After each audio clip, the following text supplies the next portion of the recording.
Las mujeres recibieron desde la antigüedad una educación diferente a la de los varones. Hasta mediados del siglo XIX eran educadas en su casa o en instituciones religiosas. Se buscaba producir buenas amas de casa. Las mujeres de la época colonial y en los primeros años de la independencia recibían la educación necesaria para administrar el hogar.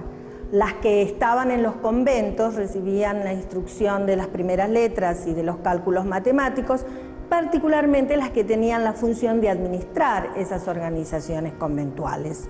El cambio fundamental vino con la organización del sistema educativo, la educación pública, con Sarmiento en adelante, donde todos los niños y las niñas podían asistir a la escuela. Las niñas no tenían impedimento para asistir a la escuela, salvo el que estaba determinado por su condición social.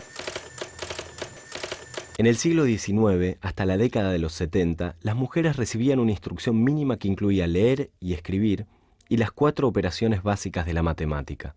Las familias adineradas educaban a sus hijas con preceptores extranjeros. Durante la presidencia de Bartolomé Mitre, Sarmiento viajó a los Estados Unidos, donde se entrevistó con el pedagogo Horace Mann y su esposa Mary.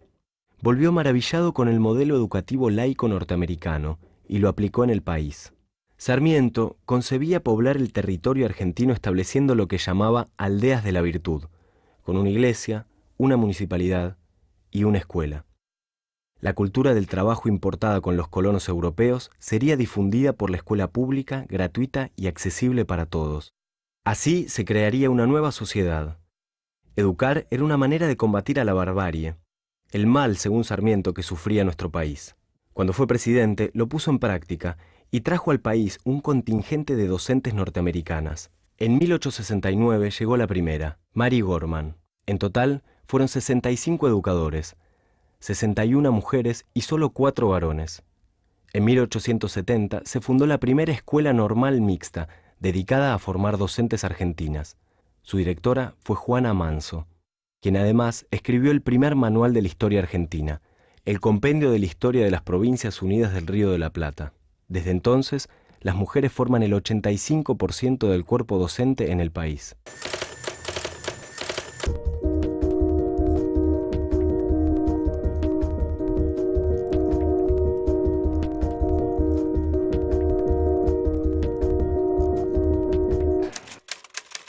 Que la mujer sea condenada al embrutecimiento mientras el hombre es dueño de ilustrar y engrandecer su inteligencia. Desproporción fatal que solo contribuye a la infelicidad de ambos y a alejar más y más nuestro porvenir.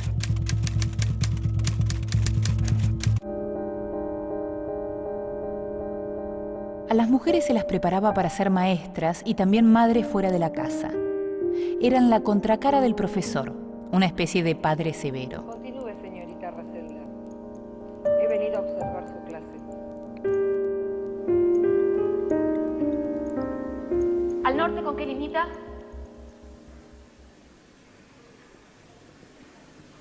No están escuchando. Al norte, ¿con qué limita al norte?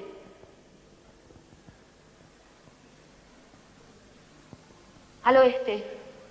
¿Con qué limita al oeste? Con Chile, señorita. Muy bien.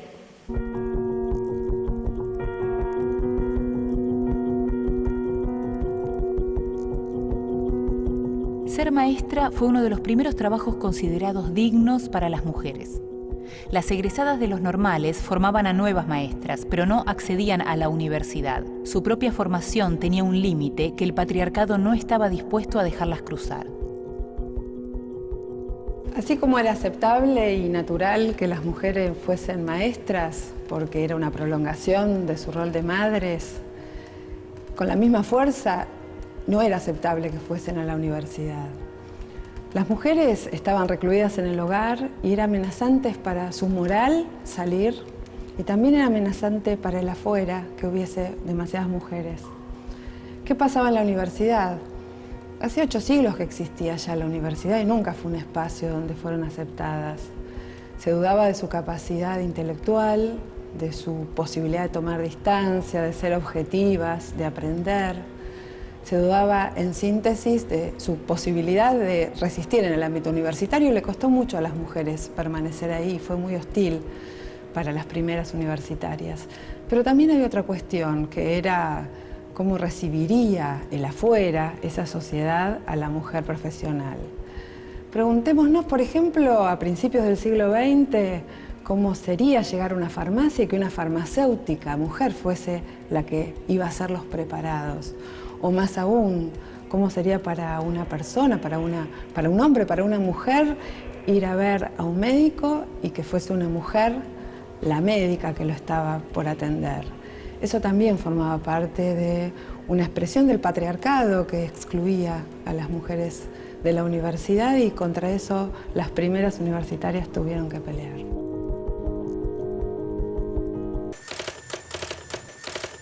A fines del siglo XIX, las mujeres comenzaron a acceder a los estudios universitarios. Necesitaban un permiso especial del rector para cursar o debían rendir las materias libres. Eran mal vistas por los varones y las dificultades seguían a la hora de ejercer su profesión en caso de obtener el título. Las carreras que elegían estaban muy marcadas por su condición de género, las vinculadas a la salud y a las humanidades. Las primeras universitarias fueron también grandes militantes feministas en las primeras décadas del siglo XX.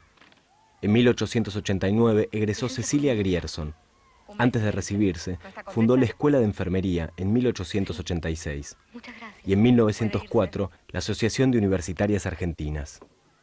La siguieron Elvira Rawson, Julieta Lanteri y Alicia Moró.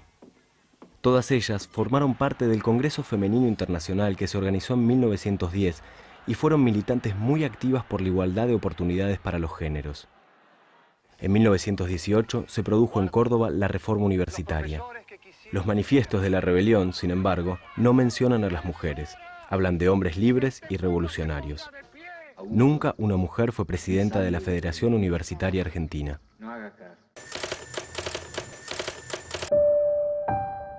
Algunas mujeres, en lugar de competir con los varones, actuaron desde los espacios que habían obtenido en el ámbito educativo. Olga Cossettini publicó varios libros sobre pedagogía. Proponía eliminar el sistema de castigos en las escuelas públicas. Las observaciones que hacían sobre la naturaleza, la fauna, la flora, los suelos, o los personajes del barrio, que enriquecían totalmente su visión. No había maestros de plástica, no había una clase de arte especial. El arte estaba en el vivir cotidiano, porque la sensibilidad estaba en el vivir cotidiano. Y así era el canto, y así era la música, y así eran los juegos rítmicos que inventaban en el teatro de niños.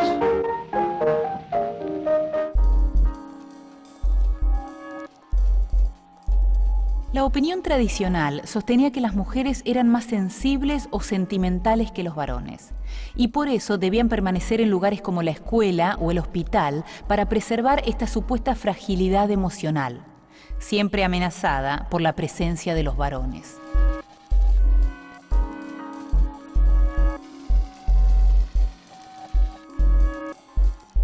La sensibilidad femenina es un mito y además es una trampa. Una trampa porque se usaba para controlar a las mujeres.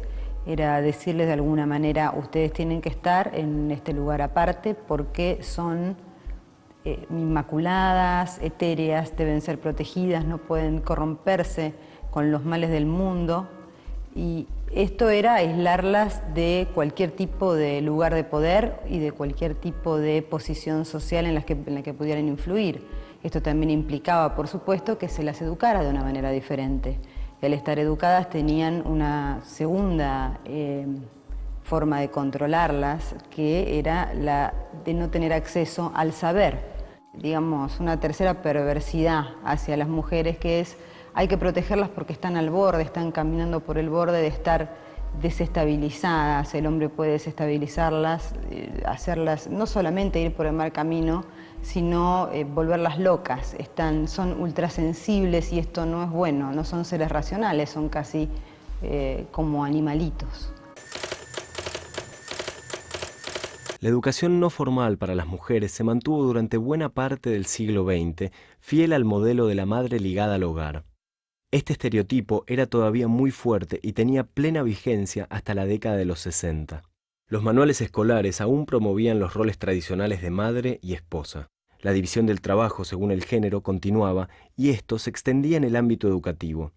Todo reforzaba y naturalizaba el rol subalterno de las mujeres dentro de la sociedad patriarcal, al servicio de la familia y como objeto sexual para consumo del hombre. La ruptura con este modelo fue un proceso largo y complejo que aún no se ha completado. Estos estereotipos se mantienen en la actualidad y conviven con el de la mujer profesional. El acceso masivo de las mujeres a la educación universitaria fue uno de los factores clave para iniciar este cambio social.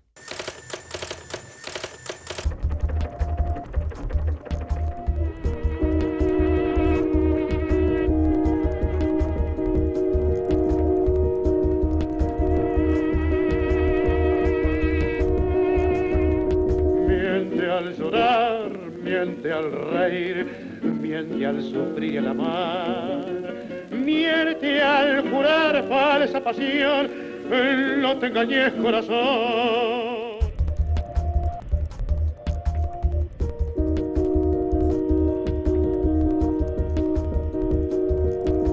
No solamente acá en nuestro país, sino en todo el mundo. No, yo creo que ganó muchas cosas.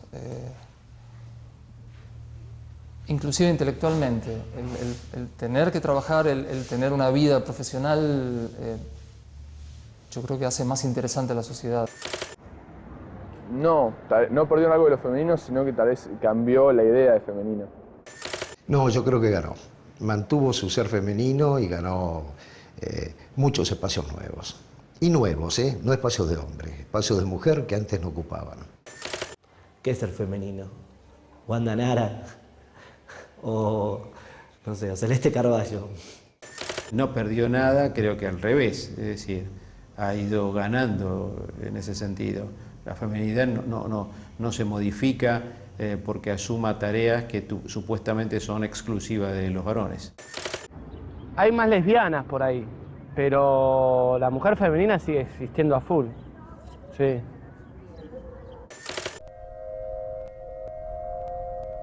Con la llegada al poder del peronismo, grupos excluidos por la cultura burguesa tradicional tuvieron acceso a la educación superior y tomaron conciencia de que podían participar en la vida política del país. Entre ellos, las mujeres.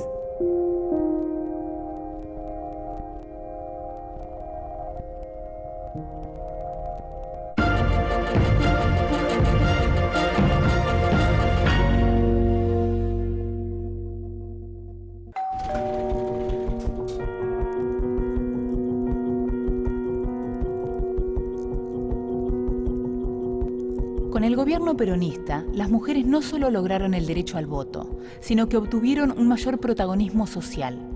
En general, las élites intelectuales vieron, en eslóganes de ese periodo, tales como "alpargatas sí, libros no", una provocación. Alpargatas sí, libros no fue uno de los eslogans más conocidos de la época peronista y que todavía perdura. Sin embargo, el peronismo buscó aumentar e incrementar la matrícula educativa en todos los niveles, tanto para mujeres como para varones. Sin embargo, se valió de mecanismos formales e informales. Por un lado, los mecanismos implementados por el Estado, que son los conocidos a través de los colegios, y los informales a través de la Fundación Eva Perón y del Partido Peronista Femenino. El Partido Peronista Femenino implementó un plan de educación para mujeres que implicaba enseñarles a leer, a escribir, sumar y restar. Considerando que eran 4.000 unidades básicas en todo el país, el nivel de alcance fue altísimo. Por otra parte, estas mujeres también se las educaba en otras materias. Si querían salir de su hogar a trabajar, podían también aprender dactilografía, taquigrafía, inglés, francés y declamación. El papel de la mujer docente se vio priorizado y fundamentalmente revalorizado a través de los libros de lectura, donde se equiparaba a la maestra con Evita y con mamá. Y los libros de lectura de la época rezaban mamá, Evita y la señorita. Mamá, a su vez, debía ser educada fuertemente en la unidad básica y adoctrinada para cumplir con un rol fundamental, educadora de sus hijos, perpetuadora de la especie y adoctrinar y peronizar a la familia. Por otra parte, dentro de la organización no formal implementada por la Fundación Eva Perón, se implementó la Escuela de Enfermeras. Una escuela de enfermeras muy singular, que parecía más una organización militar que una organización sanitaria. Durante las décadas de los 50 y 60 aparecieron instituciones fundamentales para la universidad, como el CONICET. Las mujeres se incorporaron masivamente a la educación superior.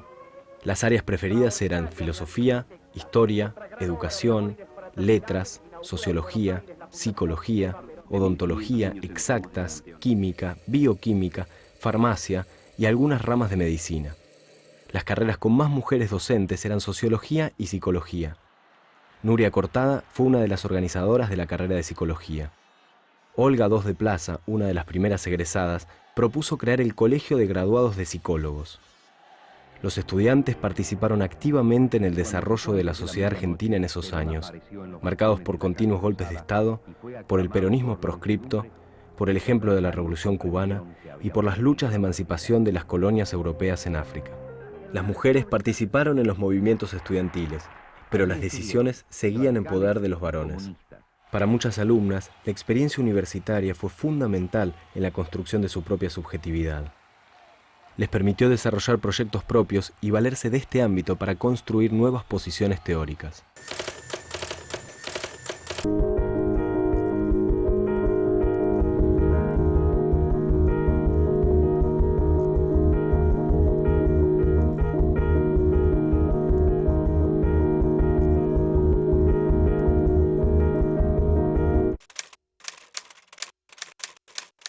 Tuve que hacer un esfuerzo muy grande de yo soy, ¿entendés?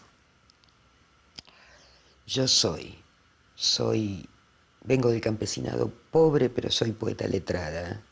Soy mujer, pero soy poeta letrada. Soy lesbiana, pero soy poeta letrada. Muchos no, para acceder a la certeza de ser yo. Los estudiantes, junto con los obreros, fueron los sectores militantes más reprimidos por la dictadura de 1976. Muchos intelectuales y estudiantes se vieron forzados a exiliarse. Yo me fui de la Argentina en septiembre de 1974, era decana de la Facultad de Filosofía y Letras,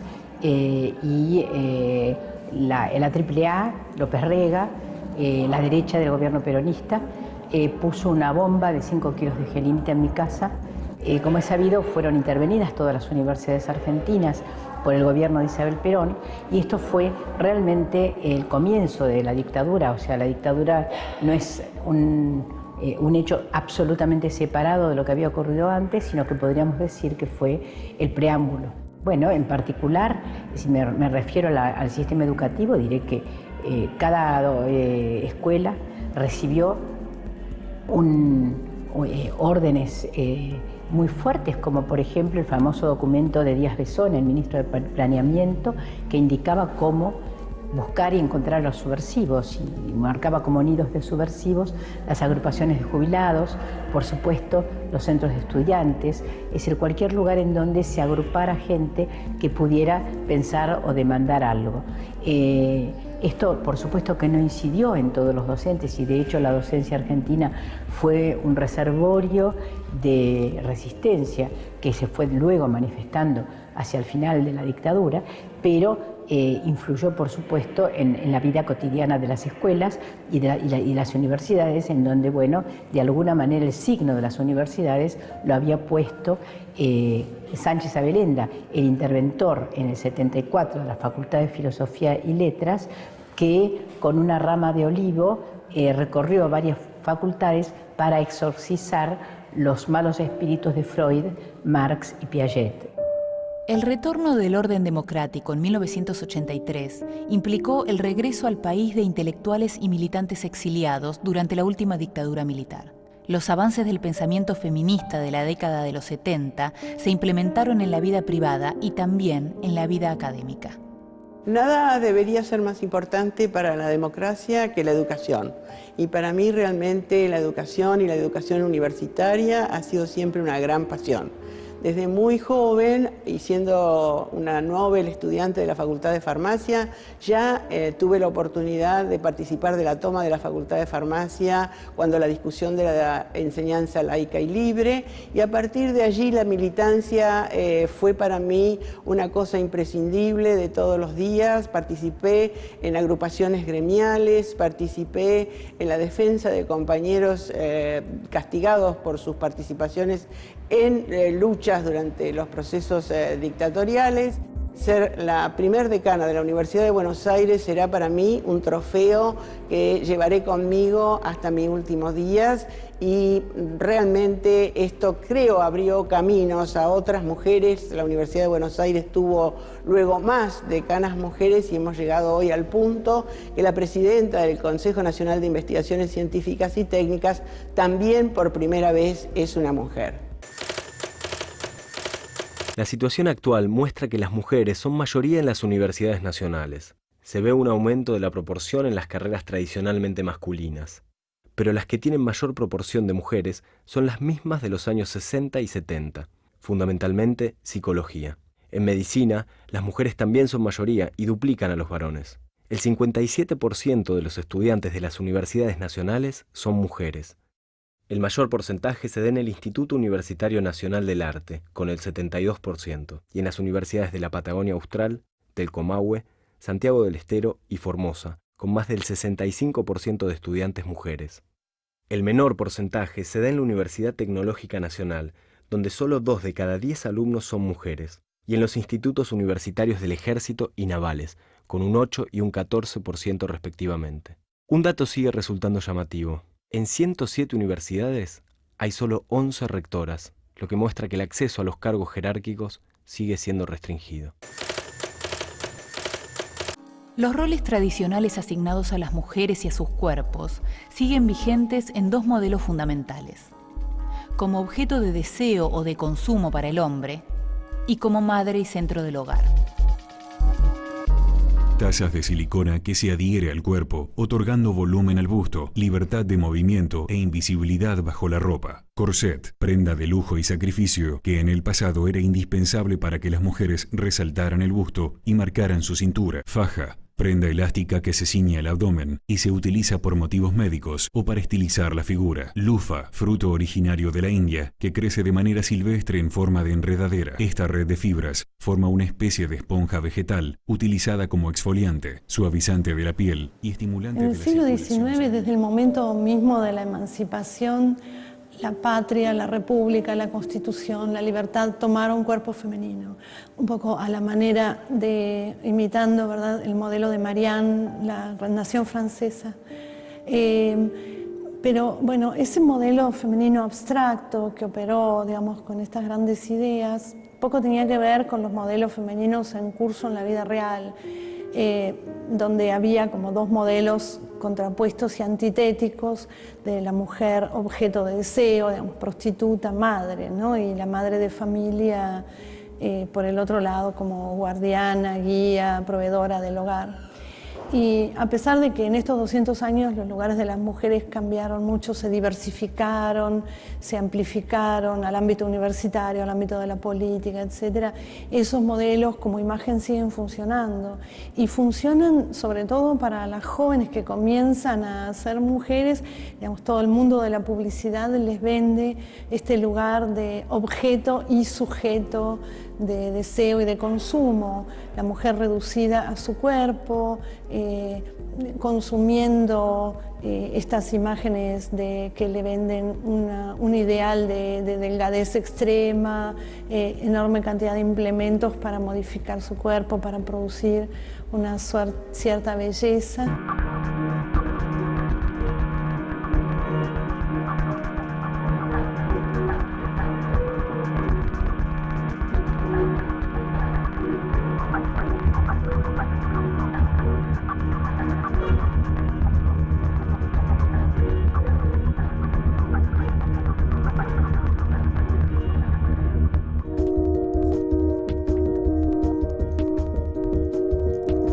La educación no formal ha condicionado desde siempre la imagen que las mujeres tenían de sí mismas y las llevó a reproducir roles que están agotados. El acceso a la educación permitió superarlos. Hoy, las mujeres ocupan casi todos los espacios académicos. Construir nuevos modelos desde estos espacios y consolidarlos son los desafíos para los años por venir.